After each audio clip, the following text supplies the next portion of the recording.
আসসালামু আলাইকুম। আপনারা কিনে যে মেডিসিনটি দেখতে পাচ্ছেন এটা হচ্ছে নিউরোবি। এটা মূলত কোয়ার ফার্মাসিউটিক্যালস বাজারে এনেছে। এটা অত্যন্ত জনপ্রিয় একটি মেডিসিন। এটাতে তিনটা উপাদান রয়েছে, একটা হচ্ছে B1, B6 এবং B12। মূলত B1 হচ্ছে শর্করা, ফ্যাটি অ্যাসিড, অ্যামাইনো অ্যাসিডকে শক্তিতে রূপান্তর করে এবং স্নায়ু স্বাস্থ্য ও মন ভালো রাখে এবং হৃৎপিণ্ড ভালো রাখে। তারপরে B6 হচ্ছে লোহিত রক্তকণিকা, প্রোটিন, নিউরোট্রান্সমিটার যেমন সেরোটোনিন তৈরি করে এবং জমাকৃত শক্তি মুক্ত করে এবং স্ট্রোক, হৃদরোগ দূর করতে সাহায্য করে। তাছাড়া আরেকটি উপাদান হচ্ছে B12। এটি কোষের প্রতিলিপি ও লোহিত রক্তকণিকার জন্য দরকার, যা রক্ত শূন্যতা, অবসাদ, স্নায়ুর ব্যথারতা, রক্ত জমাট বাঁধার সমস্যা এবং হৃদরোগ ঝুঁকি কমাতে সাহায্য করে। মূলত এই মেডিসিনটি ডাক্তাররা যে কারণে প্রেসক্রাইব করে, এটা হচ্ছে অনেক সময় স্নায়ুতে আপনার ব্যথা, দীর্ঘদিন যাবৎ শরীরে ব্যথা এবং শরীরের বিভিন্ন অংশে আপনার অবসাদ উপলব্ধি করা, পাশাপাশি দেখা যায় যে অনেক সময়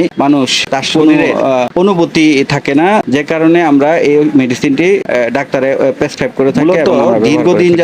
দীর্ঘদিন ধরে যাদের রোগে সমস্যা হয়, যেমন বিশেষ করে রাতে ঘুমাতে গেলে ঘুমের মধ্যে রোগে টানা দেয় এবং শরীরে দীর্ঘদিন যাবৎ মাংসপেশিতে ব্যথা বা শরীরে ব্যথা, এই জাতীয় সমস্যার ক্ষেত্রে মূলত এটি ব্যবহার করা হয়ে থাকে বা ডাক্তার প্রেসক্রাইব করে থাকে। আরেকটা বিষয় হলো ডায়াবেটিক্স রোগী যারা আছেন তাদের শরীরে দেখা যায় যে অনেক সময় জ্বরের অনুভূতি হয় বা বিভিন্ন ধরনের ব্যথা অনুভূত হয়। তো ডায়াবেটিক্স রোগীরা যেহেতু সবসময় যে কোনো ধরনের মেডিসিন সেবন করতে পারে না, কিন্তু মূলত এই নিউরোভি বা B1, B6, B12 জাতীয় মেডিসিন তাদের জন্য খুবই উপকারী এবং তাদের জন্য খুবই ভাইটাল রোল প্লে করে। তো ধন্যবাদ। আসলে আমার এই ভিডিওটি যদি আপনাদের ভালো লেগে থাকে তাহলে অবশ্যই আমার চ্যানেলকে সাবস্ক্রাইব করবেন, শেয়ার করবেন এবং সবার মাঝে ছড়িয়ে দিবেন। ভালো থাকবেন সবাই। আসসালামু আলাইকুম।